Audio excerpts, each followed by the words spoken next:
Boa noite. Estamos começando mais um Roda Viva Eleições 89. Nesta série de programas, serão entrevistados aqui durante a semana os candidatos à presidência da República com melhor colocação nas pesquisas de opinião. São 2 programas por noite. O primeiro começa às 9h30, o segundo às 10h30.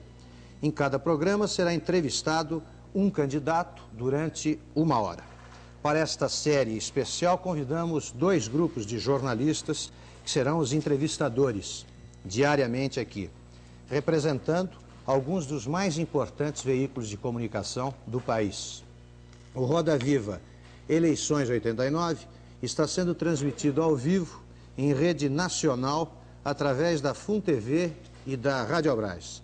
Atinge as TVs educativas do Rio de Janeiro, Rio Grande do Sul, Minas Gerais, Espírito Santo, Bahia, Piauí, Pará, Sergipe, Ceará, Mato Grosso do Sul, Rio Grande do Norte, Alagoas, Santa Catarina, Pernambuco, Maranhão, Acre, Rondônia e Amazônia, além da TV Curitiba e da TV Nacional de Brasília, que integram o sistema Radiobras. O primeiro convidado desta noite é o candidato à presidência da República pelo Partido de Reconstrução Nacional, o PRN, Fernando Collor de Mello, que até aqui vem liderando com larga vantagem as pesquisas de opinião. Você que está em casa assistindo ao programa pode fazer perguntas pelo telefone 252-6525, é o nosso telefone de sempre. E, excepcionalmente, durante esta semana, nos horários do programa, também pelo telefone 263-9111. A Carla, a Yara e a Bernadette anotarão as suas perguntas, que serão encaminhadas em seguida ao entrevistado do momento. Para entrevistar o ex-governador de Alagoas e candidato à presidência, Fernando Collor de Mello, estão presentes nesta noite os seguintes jornalistas: Carlos Nascimento, editor de jornalismo da TV Record; Júlio César Mesquita, diretor do jornal O Estado de São Paulo; Roberto Miller, vice-presidente do jornal Gazeta Mercantil; Rodolfo Konder, editor-chefe do Jornal da Cultura; Luiz Veis, redator-chefe da revista Super Interessante; e Clóvis Rossi, jornalista da Folha de São Paulo.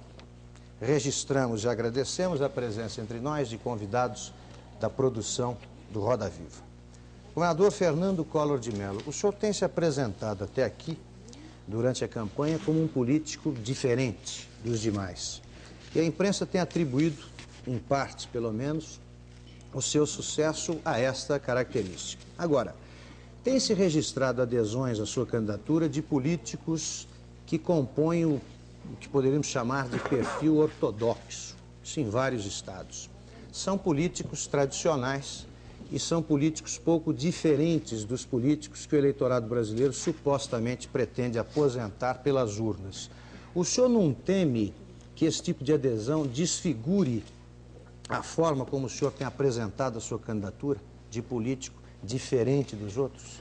Bom, inicialmente seria bom colocar o nascimento da minha candidatura. Ela nasceu de uma maneira inteiramente diferente das outras, das candidaturas tradicionais, que normalmente, não somente nesse período, mas em outras eleições passadas, a cúpula partidária se reunia, ungia um candidato, impunha as bases desse candidato e depois fazia com que ele transitasse em busca dos votos necessários para conseguir uma eleição.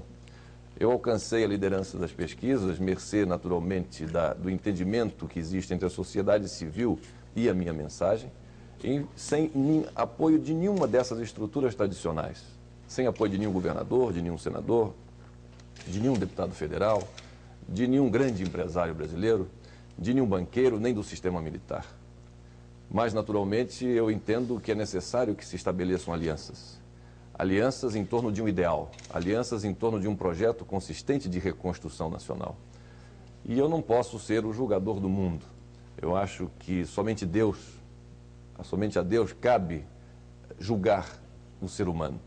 naturalmente o meu programa aí está colocado, com linhas muito claras, com linha muito definida, o objetivo a ser alcançado também muito nítido e, naturalmente, as alianças, as pessoas que desejem se incorporar a esse projeto, às vezes pessoas que, eventualmente, até desejem se reciclar politicamente, naturalmente eu recebo de bom grado, até porque eu desejo estabelecer uma aliança que possa fazer com que, eventualmente eleito presidente da República, eu possa implementar as reformas e as transformações que o país necessita. De modo que eu lanço mais uma vez um apelo para que todos aqueles que desejarem, indistintamente de qualquer questão meramente pessoal, mas que quiserem se incorporar a esse projeto, que eu julgo ser o melhor para o Brasil, que será bem-vindo, sem que, naturalmente, nós modifiquemos uma vírgula, nem um ponto e vírgula do programa já estabelecido. Vamos completar a roda, então, fazer a primeira rodada. Carlos Nascimento. O presidente das organizações Globo, o jornalista Roberto Marinho, manifestou apoio à sua candidatura. Eu pergunto, é uma atitude isolada do Dr. Roberto ou significa um compromisso, um acordo de apoio das organizações Globo ao candidato Fernando Collor? E pergunto também, quais são os outros veículos de comunicação da chamada grande imprensa, veículos de primeira linha, que têm algum tipo de compromisso com o senhor? Bom, é preciso também que a gente volte, recupere a pergunta anterior, para demonstrar também que não foi exatamente na grande imprensa que eu encontrei, quer dizer, apoio para a candidatura quando ela já posta. Eu não escondo que eu gostaria bastante de poder contar não somente com o apoio da Rede Globo de televisão, mas também da SBT, como da Manchete, como da Record, como da Bandeirante, enfim, de todos. Mas conseguir esse apoio não em troca de qualquer coisa, não transacionando qualquer coisa, mas a troca de apoio a partir do momento que esses proprietários, que esses integrantes dessas emissoras verificassem que o meu programa não somente é o programa mais adequado ao Brasil, mas que a mim é dada a obstinação, a decisão política e a coragem de poder implementar. Porque, fundamentalmente, nós hoje verificamos, e os jornais noticiaram, né, que a indústria está crescendo bastante, que o comércio nunca vendeu como agora, que a agricultura vem produzindo muito bem. E nós estamos atolados na mais profunda crise da história republicana brasileira. Então, onde reside essa crise? A crise reside no Estado, exatamente no Estado.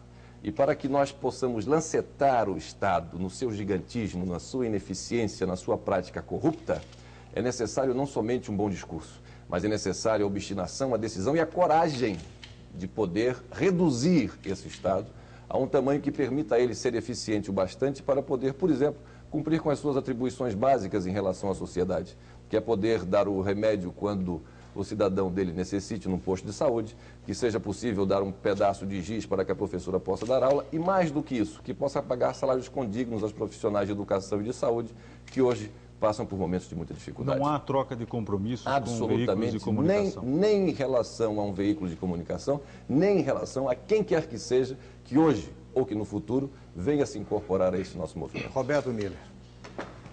Governador Collor, eu tenho ouvido algumas entrevistas que o senhor tem dado e um aspecto me chamou muita atenção. Não raro, mais de uma vez, eu ouvi o senhor dizer que, com relação à questão da dívida externa, que é um dos mais dramáticos, sabe o senhor melhor do que eu, problemas que preocupam a sociedade brasileira, o senhor não vai brigar com o FMI, imagino que está reproduzindo quase que as suas palavras, mas vai brigar dentro do FMI. Isso me deixou curioso e eu vou socializar a minha curiosidade com os telespectadores. Eu me recordo que várias pessoas tentaram fazer isso, brigar dentro do FMI, e acabaram até brigando fora.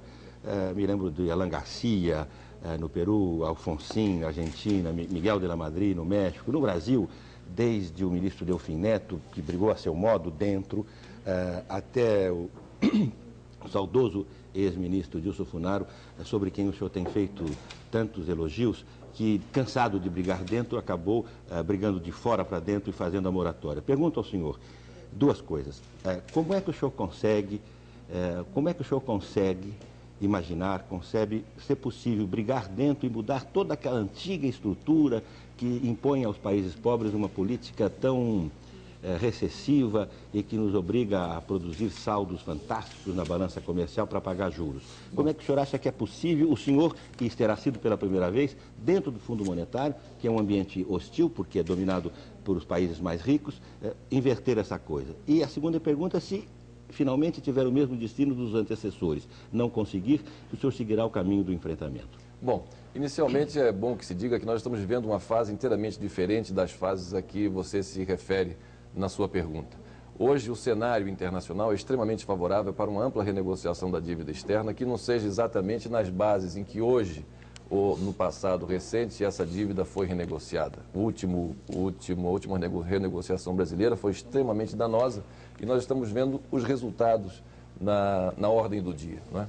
Então, o cenário internacional é extremamente favorável. Em segundo lugar, há uma necessidade básica do Brasil de não abrir mão do seu crescimento econômico. Ou seja, não se trata de saber quanto é que nós poderemos crescer depois de pagar a dívida externa, mas sim de quanto nós poderemos pagar depois de garantido o crescimento econômico. A única maneira de nós sairmos da situação caótica em que nos encontramos. Há uma consciência do sistema financeiro internacional de que não somente o Brasil, mas que ao terceiro mundo, há uma absoluta incapacidade de se pagar uma dívida hoje estimada em US$1 trilhão, quando a sua capacidade de exportação de todos os países devedores do terceiro mundo não alcança, talvez, US$500 bilhões.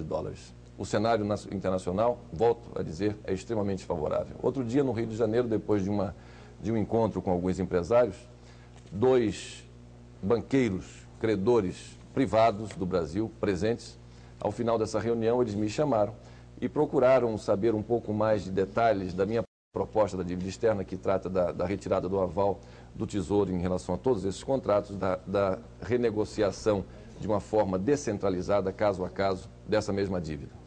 Então eu comecei a explicar a eles e eles disseram, bom, mas isso me parece uma forma muito heterodoxa, muito diferente na nossa prática em relação aos países devedores.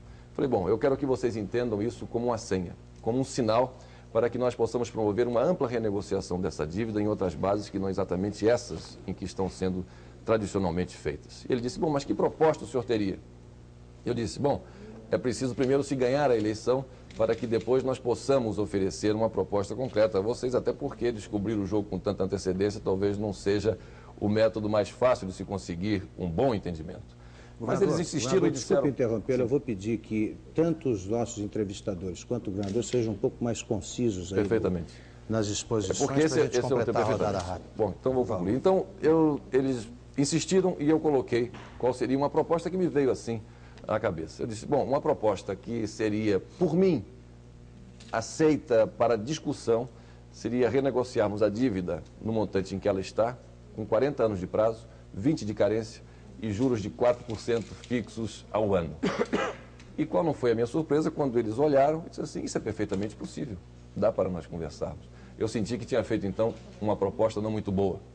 Quer dizer, então, a briga dentro do FMI significa que nós temos aliados lá dentro que podem se aliar, né, que podem se juntar à nossa posição para defender essa nossa posição junto às áreas mais monetaristas, mais ortodoxas, mais da escola de Chicago, estão ao gosto do FMI, que lá estão, né, na coordenação de alguns setores do Fundo Monetário Internacional.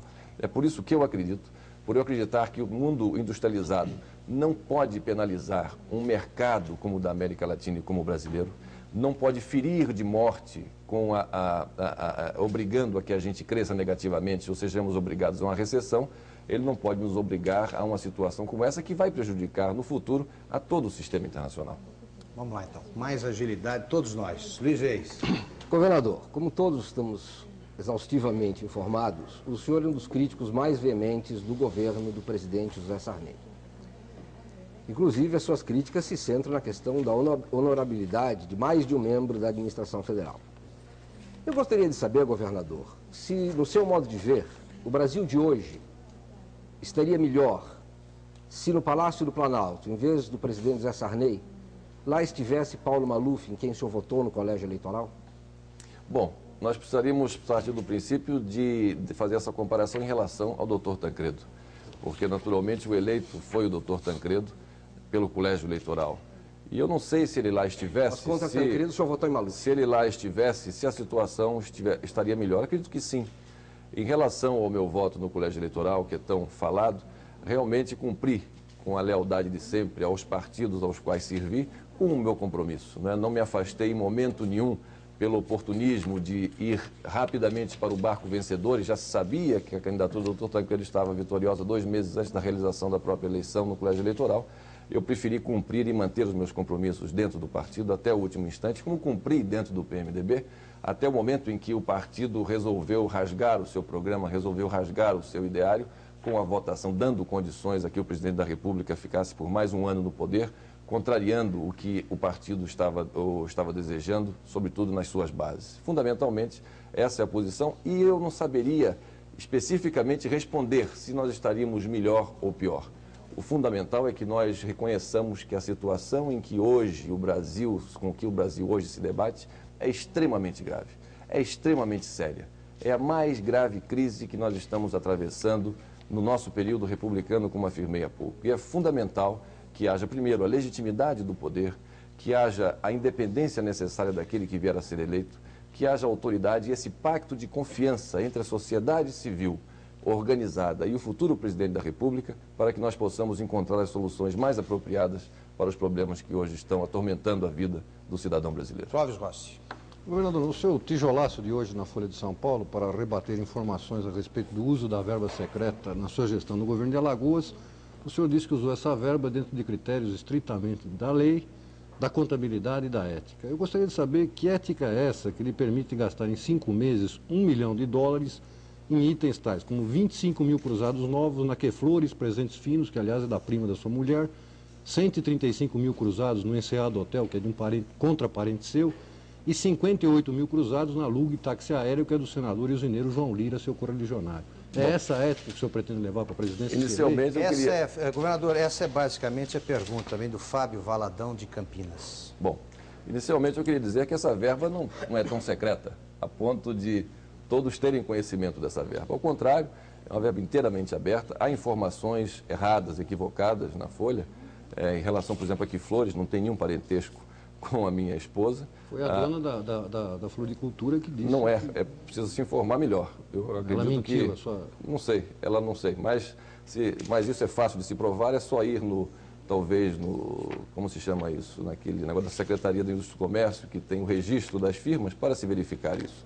E estava se falando de flores, não tem nada de presentes, foram flores, compradas naturalmente para nós podermos ornamentar e receber os ilustres visitantes que recebemos, e não foram poucos, foram muitos. Nós tivemos o prazer e a satisfação de receber, num fato inédito no estado de Alagoas, 5 ou 6 embaixadores de países estrangeiros, recebemos delegações de países estrangeiros, e essas delegações nos propiciaram, por exemplo, a assinatura de um convênio com o governo alemão, que nos deu condições de montar um laboratório excepcional para o setor do meio ambiente lá de Alagoas. Hoje, a nossa Secretaria do Meio Ambiente, nosso órgão do meio ambiente, é considerado no Brasil como um dos melhores.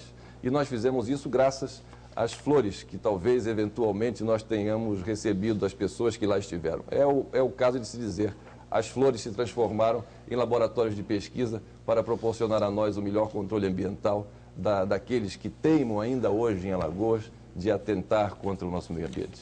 Que basta oferecer flores ao FMI para fazer um acordo para eu espero que sim. Sairá muito mais barato. Me parece um raciocínio. Sairá muito mais barato. Eu garanto que sairá muito mais barato. E o hotel, o táxi aéreo, tudo isso também for para levar mas é porque não é o táxi aéreo, porque houve necessidade de utilizar o táxi aéreo para cumprir compromissos inadiáveis em Brasília.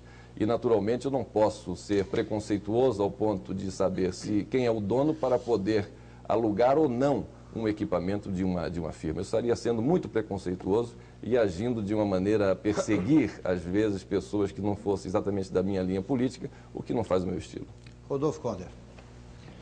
Apesar do Brasil ser signatário da Convenção da ONU contra a Tortura, as entidades internacionais voltadas para os direitos humanos se preocupam muito com o fato de que no Brasil ainda se pratica tortura regularmente nas delegacias de polícia e nos presídios. Se o senhor for eleito, que medidas o senhor pretende tomar objetivamente para acabar com a tortura no Brasil? E ainda nessa área de direitos humanos, eu gostaria de saber se o senhor é a favor ou contra a pena de morte. Bom, eu sou absolutamente contra a pena de morte, absolutamente contra. E essa questão do que há nas delegacias, isso é fruto única e exclusiva do sistema extremamente injusto sobre o qual nós estamos vivendo. Quer dizer, esse sistema injusto, que é baseado no modelo econômico draconiano, concentrador de renda, que enfraquece o nosso mercado interno, que aumenta as nossas desigualdades regionais, que achata os salários, cria esses bolsões de conflitos, cria esses bolsões quase que de clima de beligerância entre os cidadãos brasileiros. Salários salários baixos pagos aos policiais fazem com que eles se utilizem talvez de métodos que são absolutamente reprováveis e que nós temos que condenar e nós temos que lutar para evitar de uma vez por todas. Mas, fundamentalmente, não adianta nós tratarmos disso topicamente sem resolvermos o problema na base. Nós temos é que mudar o sistema que aí está. Nós temos é que estabelecer um modelo econômico que dê e que crie oportunidades para todos e que possa fazer com que o nosso cotidiano não seja tão atropelado como ele hoje é. Não somente para nós, que eventualmente pertencendo a uma classe média, temos uma vida razoavelmente confortável, embora com muita apreensão, mas sobretudo para aqueles que hoje estão morando em favelas, que estão morando em palafitas, que estão morando debaixo de viadutos. Julinho Mesquita. Os jornais vêm noticiando de sexta-feira para cá uma notícia plantada no jornal O Globo sobre a substituição do ministro Maílson e do ministro João Batista Abreu. E é visto que isso é um embate entre o Dr. Roberto Marinho, que quer impor um novo ministério econômico no país, e tentando degladiar a força dele com o presidente atual, José Sarney, ao qual o senhor tanto combate. Nós sabemos perfeitamente que a sua família, em Alagoas, possui uma coligada da Rede Globo e Televisão. Eu gostaria de saber o seguinte: em primeiro lugar, qual é o relacionamento do senhor com o Dr. Roberto Marinho? Qual é o relacionamento do senhor com o Dr. Jorge Serpa, advogado, que hoje em dia substitui o Dr. Roberto, o Dr. me falha o nome no momento, substituição de quem?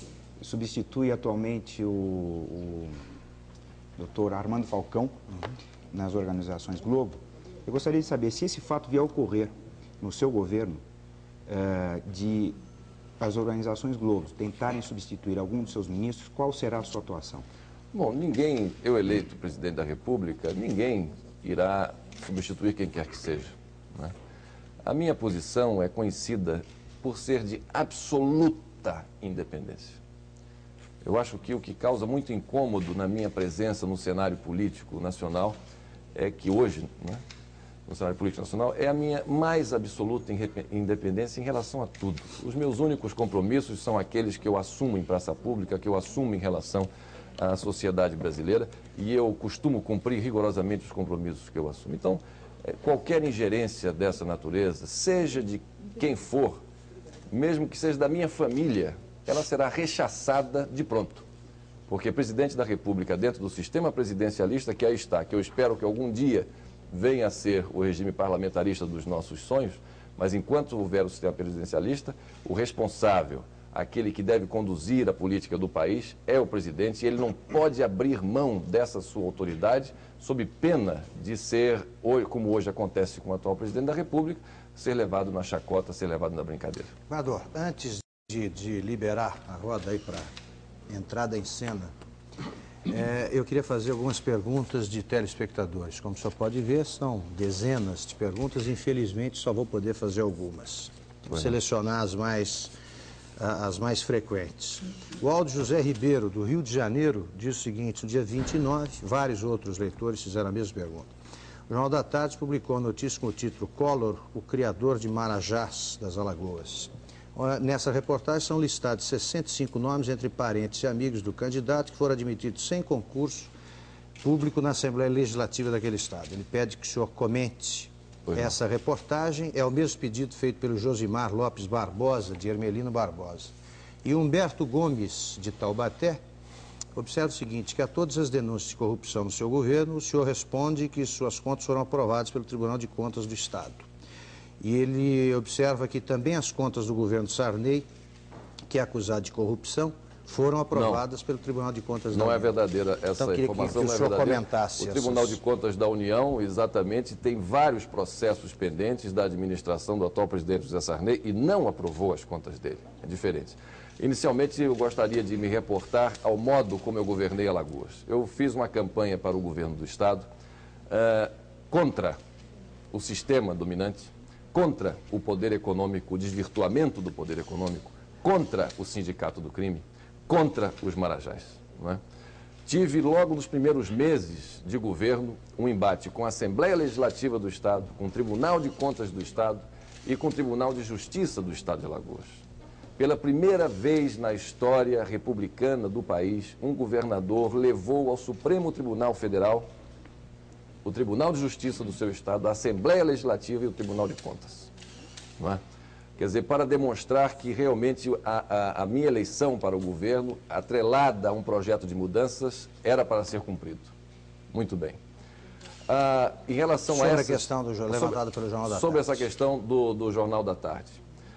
Traz a notícia veiculada, faz com que o eleitor seja levado a pensar de que as pessoas ali elencadas foram contratadas por mim. E eu já lancei um desafio. O meu desafio foi claro. Eu lanço um desafio a quem quer que seja, que apresente um ato meu, autorizando a nomeação para o governo do Estado de Alagoas, sem o devido concurso público, sem a devida prova de méritos ou em desacordo com a lei. Mais ainda, eu desafio quem quer que seja a trazer um ato meu que aponte qualquer nomeação, mesmo por concurso público que eu tenha feito, de algum parente meu. Absolutamente isso. E bom, então, muito bem. A questão elencada, e falam de pessoas com o sobrenome Melo, pessoas com o sobrenome Malta e tal. De sobrenome Malta, desde o final do século passado, que a família Malta tem um desempenho político no estado de Alagoas. Já teve lá 2 governadores, Euclides Malta e Joaquim Malta. Em relação aos Melo aí elencados, coincidentemente, um deles sofre um processo meu na justiça. Coincidentemente, eles estavam num partido diferente do meu. Nós estivemos participando, alguns deles, a partir de 86, quando eu ingressei no PMDB, e eles já lá estavam. Ou seja, essa vinculação que querem estabelecer entre isso que foi feito e a minha gestão no governo de Alagoas é, para mim, inaceitável, porque não há nenhuma correspondência na realidade. Governador, me permita um instantinho. O senhor não cessa de dizer que, se eleito presidente da República, o senhor vai botar corrupto na cadeia. Isso. Eu estranho muito essa frase e eu gostaria de entender o que concretamente isso possa vir a significar. Pois não. Na sociedade brasileira. Permita completar a pergunta. Pois não, claro, desculpa, pensei que tivesse. Visto que nós estamos no Estado democrático de direito, pôr corrupto ou qualquer outro delinquente na cadeia é função do judiciário. Perfeitamente. Não do presidente da República. Perfeitamente. Qual é a sua intenção do governo? Ser o xerife do país? Muito bem. A corrupção, ela sempre vem associada à impunidade. Quer dizer, se na sociedade de um país, numa sociedade considerada, não houvesse a impunidade, a corrupção seguramente ou inexistiria ou seria muito reduzida. E o que é a impunidade? A impunidade é a certeza que o corrupto ou delinquente tem de que, cometido o ato delituoso ou mesmo o ato de corrupção, nada vai lhe acontecer, porque haverá sempre alguém na estrutura do poder a lhe proteger, a lhe colocar as mãos em cima e impedir que a justiça faça justiça, que coloque atrás das grades. O crime de corrupção é um crime de ação pública, é um crime contra a cidadania. Cabe ao Estado prover os meios necessários para que essas denúncias embasadas, devidamente circunstanciadas, possam ter sua consequência. Então, quando eu digo vou colocar os ladrões na cadeia, talvez simplificando a estratégia, é exatamente o seguinte: do que se trata? É contar com o apoio da Procuradoria-Geral da República, que tem representações em todos os estados brasileiros. E essas representações das Procuradorias da República serviria como um balcão para receber do cidadão comum toda a denúncia que ele quisesse formular. Aí não seria necessário ir ao ministro da Justiça carregando, sobraçando os dossiês. E ele encontraria nessa procuradoria o meio de dar consequência a essa sua denúncia. Se fosse uma denúncia na órbita federal, a Procuradoria-Geral da Justiça no Estado, a sua representação, formalizaria o processo e remeteria à Polícia Federal para fazer as devidas investigações. Se fosse na área do Estado, encaminharia à Procuradoria-Geral de Justiça do Estado para que ela procedesse da mesma maneira.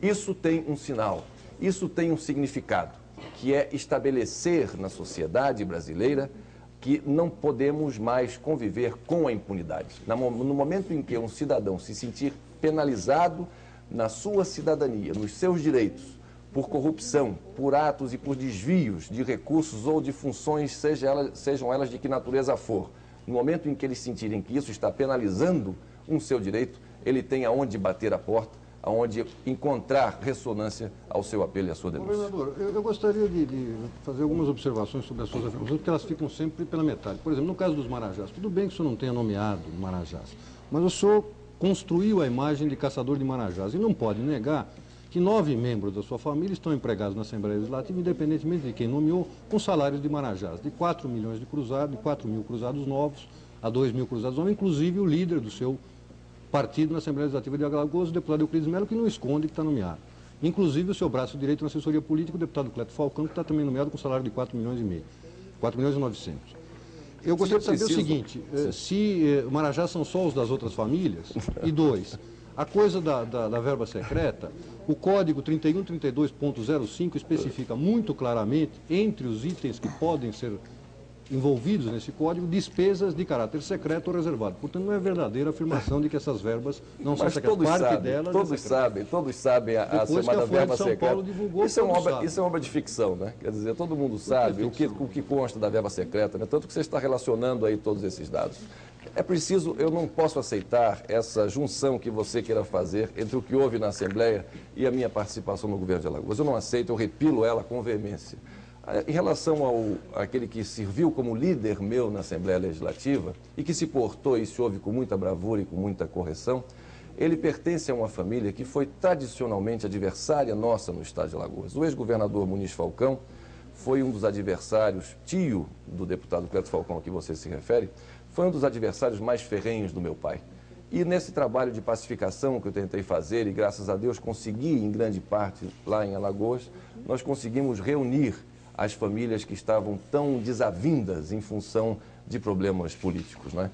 Então, essas pessoas que aí estão colocadas, tem pessoas que foram colocadas em 60, em 69, em 70, quando talvez eu não tivesse sequer idade ainda para votar. Em 69, tá, o senhor era aliado político das pessoas que colocaram, do governador Divaldo Suragi, governador Guilherme Palmeira, foram em seus 69 eu era estudante. No momento em que foram em 69 eu era estudante na Universidade de Brasília, tendo feito meu vestibular para a economia. O senador Divaldo Suragi e o senador Guilherme Palmeira não foram seus aliados políticos? No partido. Pertenciam ao mesmo partido que o meu, que era o mesmo partido do meu pai, porque eu teimo em ser leal aos pais, sabe? Eu teimo em ser leal ao meu pai. O senhor nunca sugeriu a esses novos Marajás que pelo menos se demitissem em nome dessa cruzada? Veja bem, eu só queria que você complementasse a pergunta e o governador respondesse para a gente continuar. É importante que se diga o seguinte, que quando eu iniciei o meu governo no estado de Alagoas e quando levei ao Supremo Tribunal Federal a Assembleia Legislativa do Estado, foi exatamente para impedir que quaisquer fatos, não viessem a ocorrer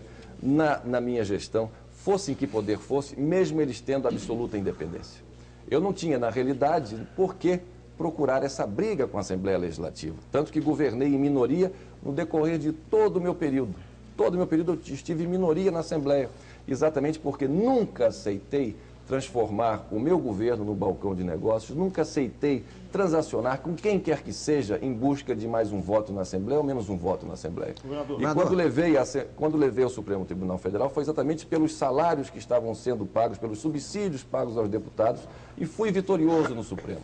Eu quis com esta ação demonstrar que eu não poderia nem aceitaria participar de qualquer atividade com a Assembleia Legislativa, mesmo sabendo que ela é um poder independente e que, portanto, tem que prestar contas dos seus atos ao Tribunal Popular, na época da eleição, e também ao Tribunal de Contas, que cabe examinar as suas contas ao final de cada exercício legislativo. Governador, um minutinho só, Miller. O Nascimento, Julinho, Conder e agora o Miller já fizeram sinais. Antes eu faço uma pergunta, antes do Nascimento, uma pergunta feita por vários leitores que eu resumo aqui na questão levantada pelo Domingos Pito, de Ribeirão Preto.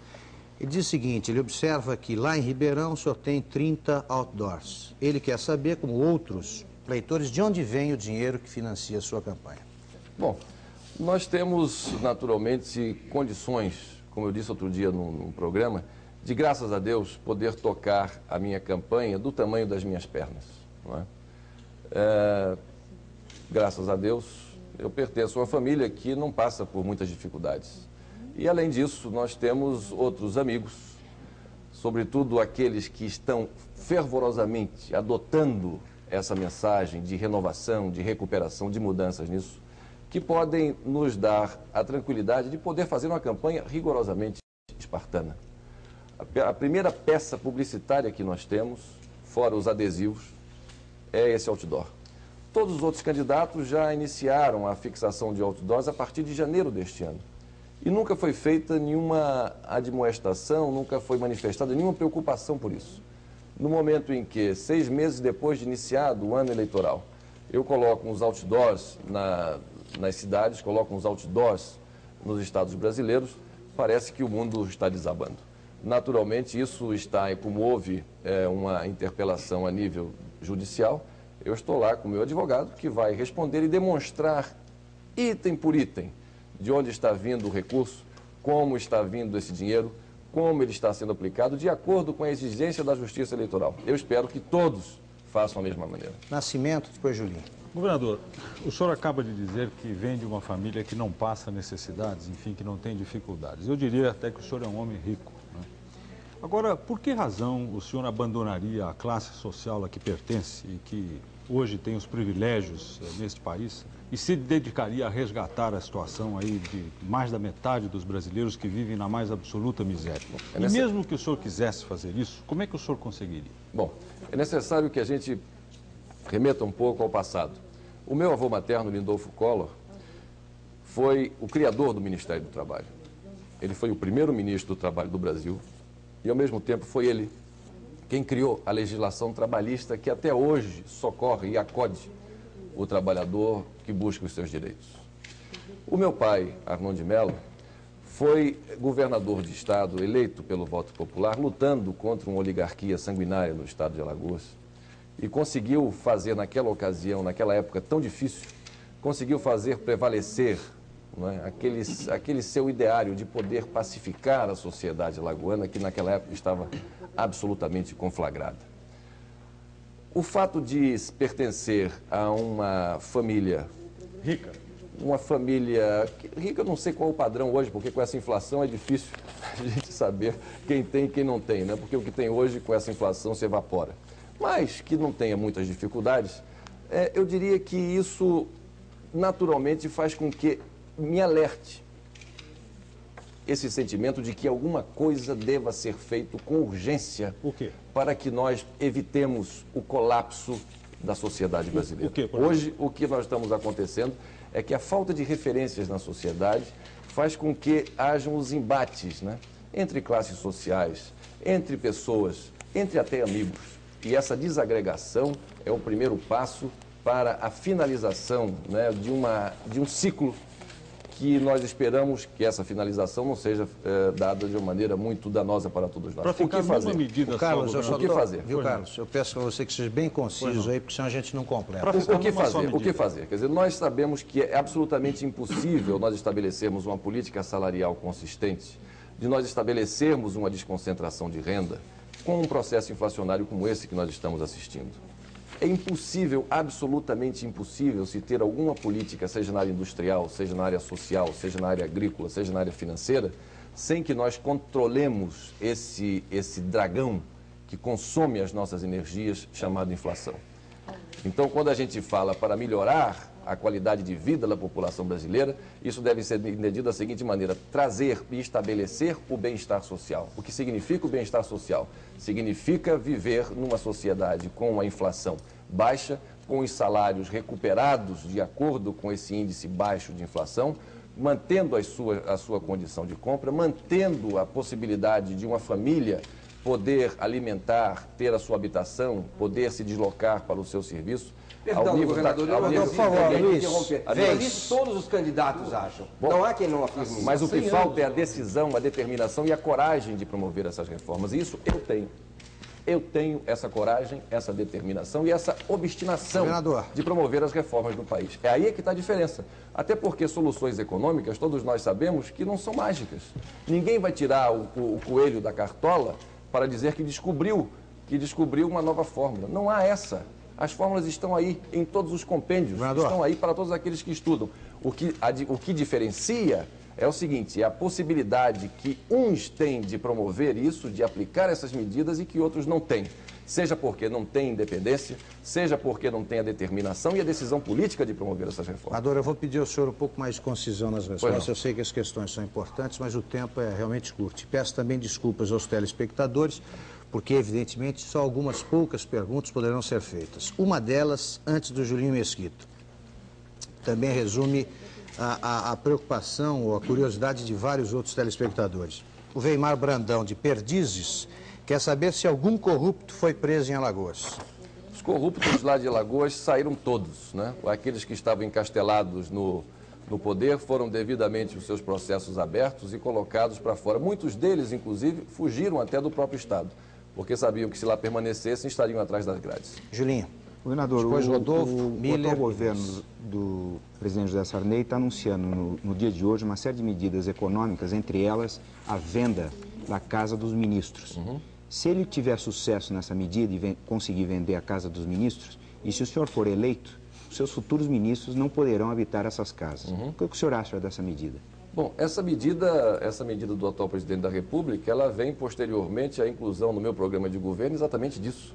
O senhor quer dizer que está copiando o programa de governo do senhor? Não diria que está copiando, mas pelo menos seguindo alguns pontos que são positivos. Não é? Então o senhor aplaude essa medida dele? Sem dúvida, sem dúvida nenhuma. A extinção, todas as medidas que visem acabar com as mordomias e com essas questões, independentemente da minha oposição ao governo, eu tenho que reconhecer que são medidas corretas. Eu espero apenas que ele faça, que ele venda essas casas, que ele acabe com essas mordomias, que isso ofende a nossa dignidade. Se ele não conseguir vender, o senhor vai tentar vender?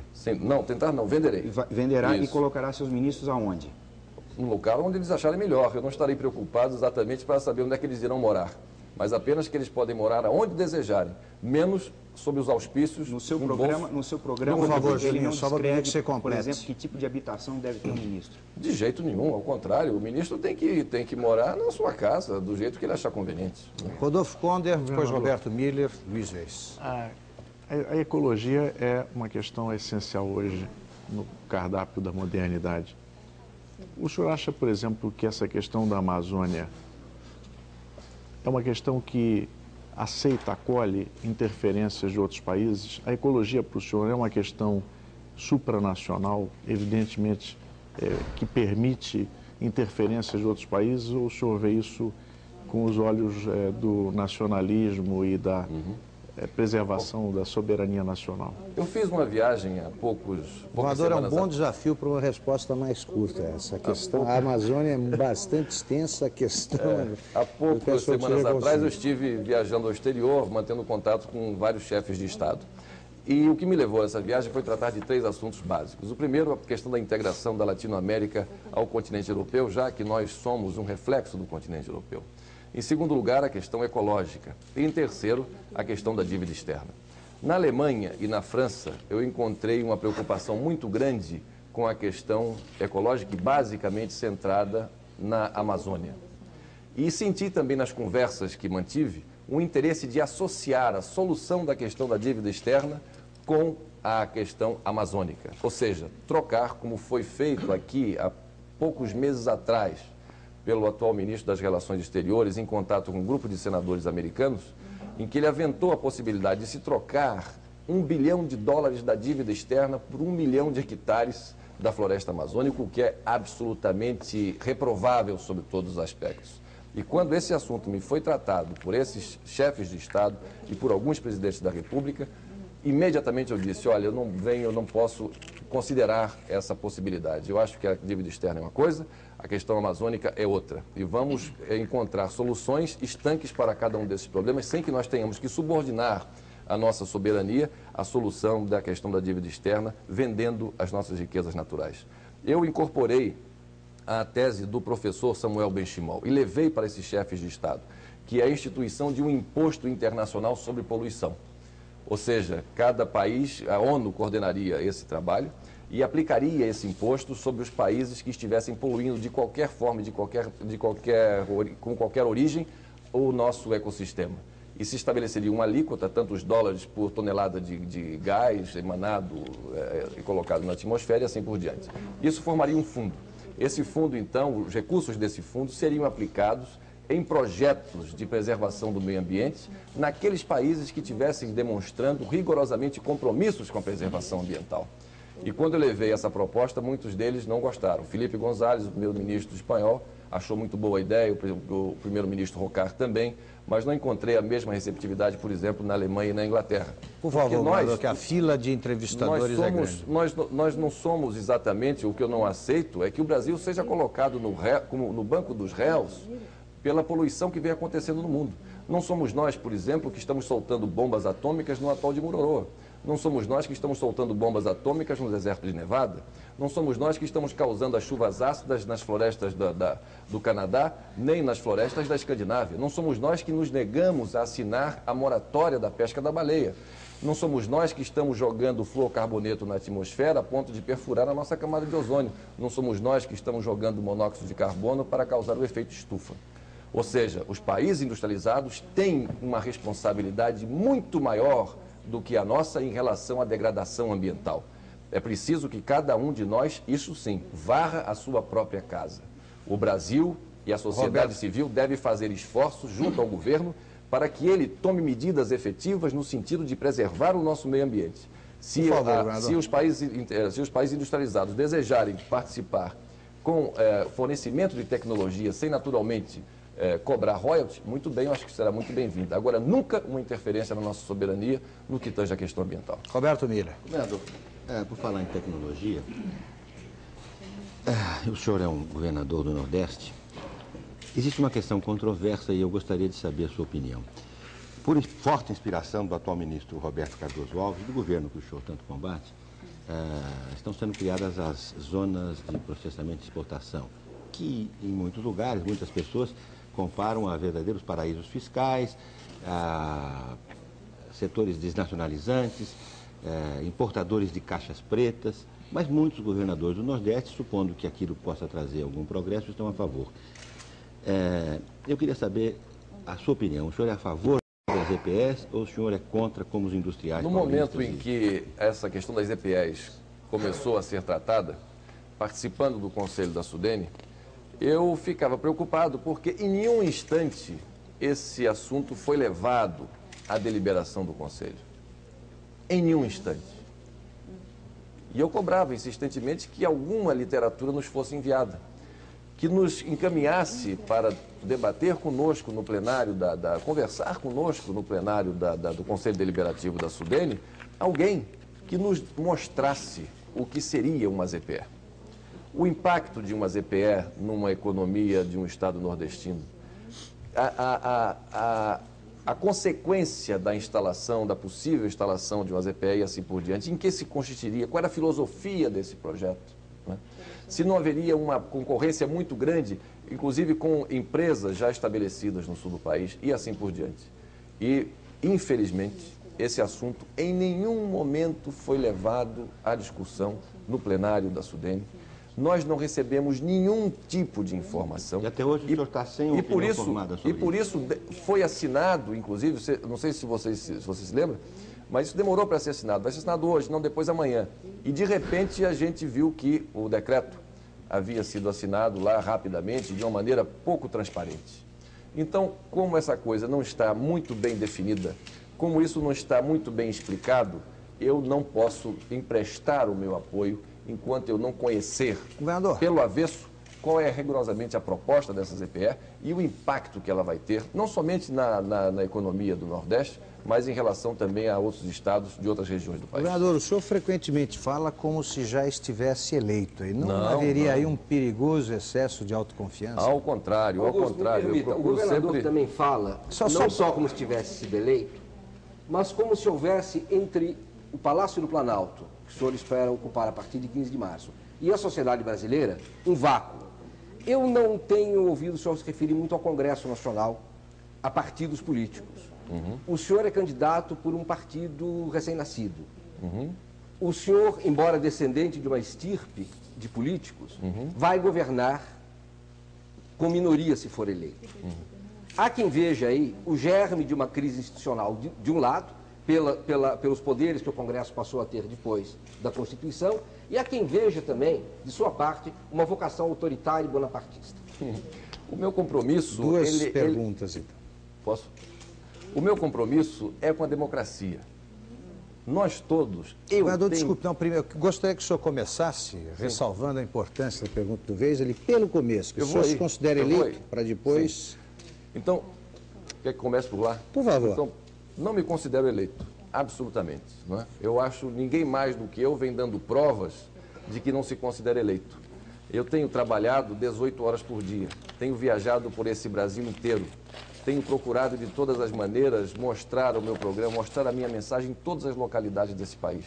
Isso faz com que se veja na prática que eu não me considero eleito. Se eu estivesse nesse remanso da possibilidade de uma vitória já alcançada com 3 meses de antecedência, talvez eu estivesse refreando, não é, esse meu ânimo vincende na questão eleitoral. Então, absolutamente, eu tenho a perfeita consciência de que a eleição só se ganha depois de colocado o voto na urna, depois de contado esse voto e depois de proclamado oficialmente por quem de direito o resultado da eleição. O senhor não está querendo dizer que desconfia das pesquisas, não é? Não, absolutamente, eu confio muito nas pesquisas. Eu espero que elas apenas me concedam, seja ainda mais generosa e que até o dia 15 de novembro nós possamos ter um índice ainda mais confortável do que aquele que agora, seguramente nós temos. Questão levantada pelo Vez. Agora a questão da... Levantada pelo A questão de como é que o senhor vai exercer o poder pelo qual o senhor trabalha 18 horas por dia. Eu vejo com muita preocupação, o fato dessa eleição não estar sendo decidida pela questão partidária, nem muito pouco se dando importância às lideranças políticas. Isso é preocupante. Mas isso não é sintoma, como alguns apressadamente desejam entender, da alienação da sociedade. Absolutamente. Esta é a resposta que a sociedade dá a uma classe política que, numa parte dela, teima em fazer da atividade política uma profissão vil ao invés de uma atividade nobre. É a resposta que a sociedade civil está dando aos partidos políticos que desprezaram os seus programas e os seus compromissos com a população. Ou seja, é a reação da sociedade contra isto que aí está. Então, eu vejo com preocupação o fato dessa eleição estar sendo definida sem que se tangencie a questão partidária e a questão das lideranças políticas, porque... O senhor tampouco tem feito qualquer coisa no sentido oposto. Porque isso não é exatamente um serviço à causa democrática. O meu entendimento é de que a grande participação que eu posso dar, caso venha a ser eleito presidente da República, é estabelecer uma nova prática na convivência entre os partidos. E dou uma prova na minha ação efetiva. O meu partido é um partido jovem, é um partido novo, que nasceu em fevereiro deste ano. Eu poderia já ter no meu partido mais de 100 parlamentares federais. E, no entanto, não os tenho. Tenho pouco mais de 20 parlamentares. Por quê? Porque também na minha cabeça não cabe mais a ideia, a possibilidade de se estabelecer nesse país partidos hegemônicos. Já não basta o presidencialismo ser um devorador de partidos e de sistema partidário, para que nós ainda pioremos a situação estabelecendo aqueles partidos mastodônticos, né, que não trazem nenhum serviço à democracia nesse país. Então, os partidos trabalhista e conservador na Inglaterra, como o Partido Republicano e Democrata nos Estados Unidos. Isso não traz benefício à democracia? Veja bem, no sistema como o nosso, não. No sistema como o nosso, não, porque é difícil, quase impossível, você fazer conviver um sistema presidencialista com um sistema partidário forte. É absolutamente impossível. Por isso que eu defendo a instituição e a implantação do parlamentarismo.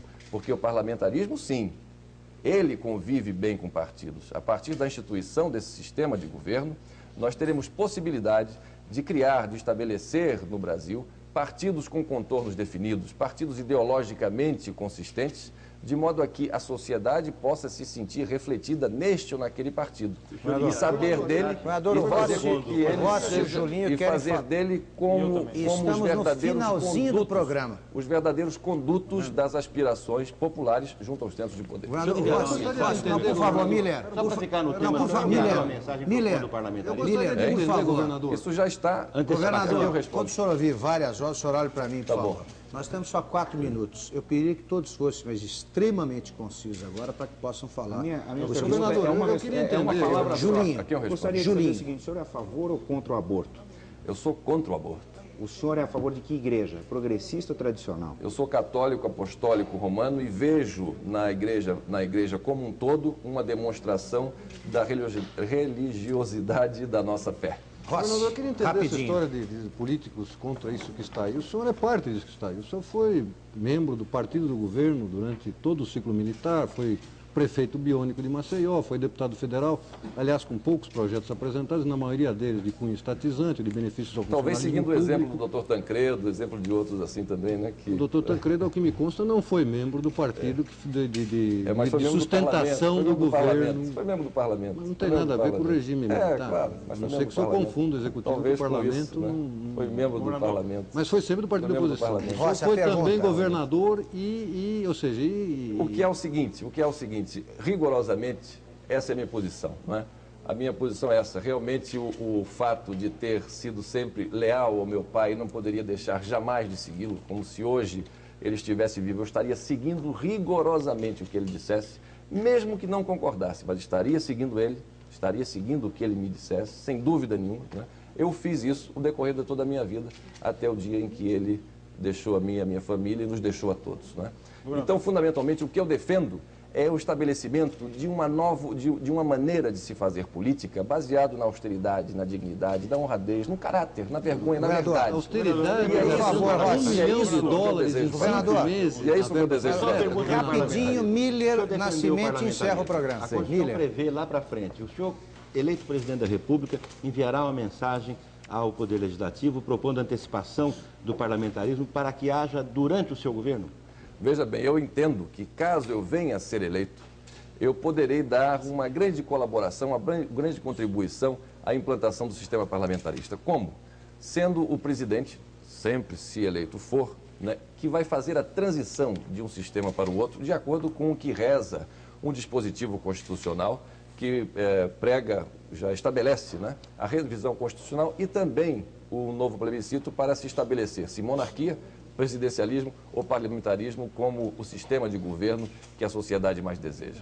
Isso eu estarei fazendo para que não haja esse trauma, para que não haja essa fissura institucional, que caso não tenha um presidente com compromisso com o parlamentarismo, poderia seguramente haver. Nascimento, última pergunta. Governador, só tem 1 minuto para a resposta. Pois não. Além da famosa caça aos marajás, pela qual o senhor se tornou nacionalmente conhecido, eu gostaria que o senhor citasse aqui 10 ou 6 obras que o senhor fez no governo de Alagoas e que o habilitam para pretender administrar este país. Bom, uma delas que me dá muita gratificação foi a construção de um conjunto habitacional de 3.000 casas, aproximadamente, em 90 dias, por um custo 1/3 inferior ao que a Caixa Econômica financiava naquela oportunidade. Segunda, o emissário submarino, que foi uma obra iniciada com recursos do governo federal, em governos anteriores ao meu, num valor de 12 a 14 milhões de dólares, que o governo federal deu apenas os 4 milhões iniciais e que com recursos próprios nós tivemos que concluir na base de 12 a 11 milhões de dólares de recursos próprios para concluir uma obra da maior importância para o saneamento básico da cidade de Maceió. Terceiro, o recapeamento e a construção de cerca de 300 quilômetros de rodovias, a construção de postos de saúde, recuperação de hospitais, construção de novos hospitais, construção de escolas, de salas de aula. Tudo isso fazem parte de um elenco que me deixou muito gratificado no decorrer desses 2 anos e 2 meses, sobretudo pela perseguição que nós sofremos, implacável, por parte do governo federal. O senhor me desculpe, eu devo interromper agora o programa. Nossos agradecimentos ao governador Fernando Collor de Mello, aos entrevistadores, aos telespectadores que nos ligaram.